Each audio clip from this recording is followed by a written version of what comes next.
Gilles, il faut nous dire ce qu'il y a en vous et qui est justement celte précisément.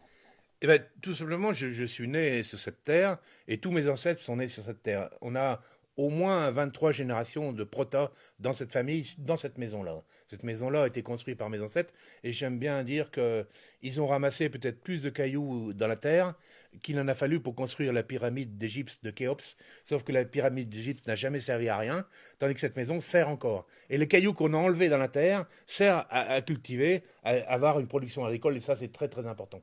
Donc c'est des pierres sauvages, c'est des pierres de granit, Oui, c'est c'est du ça. porphyre, c'est une pierre C'est qui est ça. très très dure.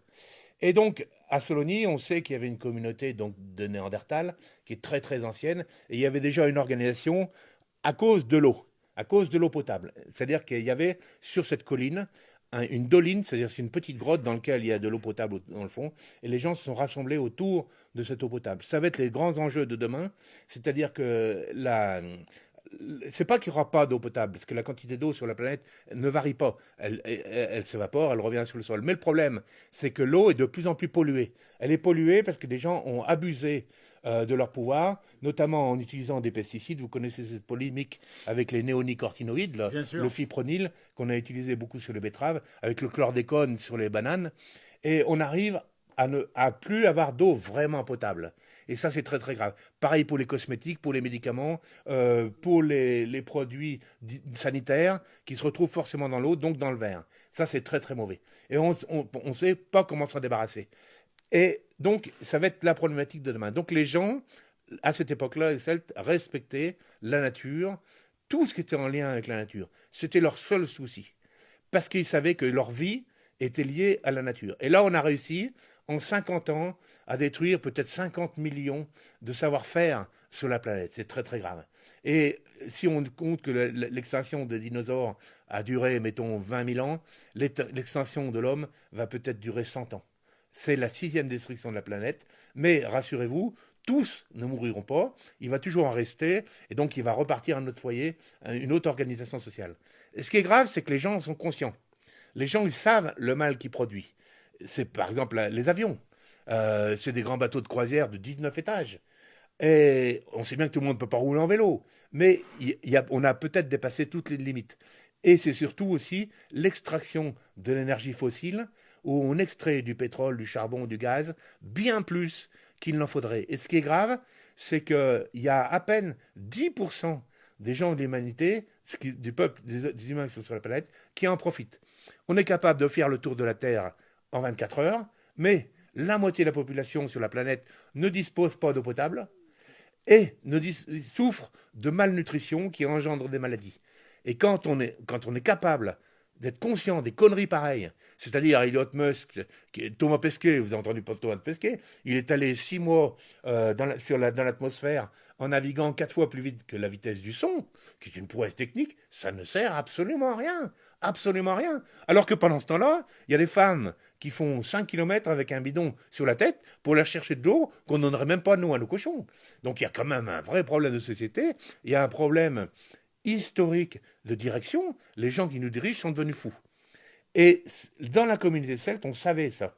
On savait que tout le monde devait être solidaire et tout le monde devait faire en sorte de préserver la planète sur laquelle on vit. Et alors, en plus, dès qu'ils sont apparus, d'abord les Romains, qui heureusement n'ont pas fait trop de dégâts en Saône-et-Loire, même ils ont construit des choses utiles, mais dès que sont apparus la religion catholique, ou alors là, c'est plus un homme qui est le chef, c'est un envoyé de Dieu. Il a des droits divins. Et des droits divins donnés par un chef qu'il ne connaît pas, qu'il n'a jamais vu, qu'il ne verra jamais. Qu'il soit catholique, musulman, bouddhiste, etc., etc. Le principe est exactement le même. Ce type-là, qui est un menteur, qui est un escroc, va profiter de la cupidité des pauvres gens, qui ne sont pas d'ailleurs pas pauvres, parce qu'ils ont plus de savoir que lui, plus de connaissances que lui, pour en abuser. Et c'est ça qui va détruire l'humanité. Mais moi, je pense que grâce notamment aux moyens de communication qu'il y a aujourd'hui, qui sont quand même de plus en plus accessibles, la jeunesse d'aujourd'hui va prendre conscience de ce mal. La preuve, c'est qu'il y a des jeunes qui sont scolarisés en université. À l'université Dijon, il y a 40 000 jeunes scolarisés. Ils sont scolarisés avec une bourse scolaire qui est de 700 euros par mois. Donc, autant dire qu'ils ne mangent pas grand-chose quand même, hein. Et ils vont avoir des diplômes qui ne leur serviront à rien. Et ils voient bien que la planète sur laquelle ils vont être amenés à vivre est quand même menacée. Et je pense qui vont retourner leur manche et ils vont dire, bon, moi j'arrête les études de droit, j'arrête les études d'économie et je vais me mettre à travailler la terre, à faire en sorte, ça s'appelle une sobriété énergétique, ça s'appelle la décroissance. Mais la décroissance, elle existe déjà, qu'on le veuille ou non, elle va se faire. La jeunesse d'aujourd'hui, qui va refuser le chômage, qui va refuser les aides de l'État en toutes sortes, vont se remettre au boulot, comme ça s'est passé, comme certains ont connu en 46. En 46, le pays était ruiné à cause de Hitler, Staline, Mussolini, De Gaulle, complètement ruiné. Et les gens dans mon village, ils se sont mis au boulot, ils ont défriché la terre, ils ont planté de la vigne, ils ont coupé la forêt parce qu'ils avaient besoin de bois pour construire des maisons. Et il fallait qu'ils élèvent des animaux. Et ça va, je pense que ça va se reproduire. Il y a eu une première tentative sur le Larzac. Je connais bien le Larzac parce que j'ai soutenu le mouvement de la conférence en Pisane de José Bové.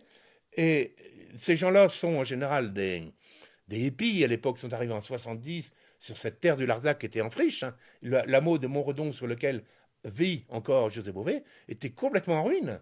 Tous les gens, même dans le village, à un moment donné, dans les années 60-70, toutes les fermes du village étaient à vendre. Tout le monde allait travailler en ville, dans les usines. Et là, il va se produire, je pense, le système inverse. Parce que, aux médias, grâce à la communication, ils s'aperçoivent, et ça c'est le slogan qu'on a écrit partout, un autre monde est possible, une autre idéologie est possible. Mais loin du système qu'on connaît actuellement, loin des grands orateurs qui nous racontent n'importe quoi, par renfort de publicité. Vous savez que les médias de masse, il n'y a que 6 médias importants en France, et ces médias conditionnent la population vers des choix de consommation qui n'ont rien à voir avec une logique de décroissance ou une logique économique prospère.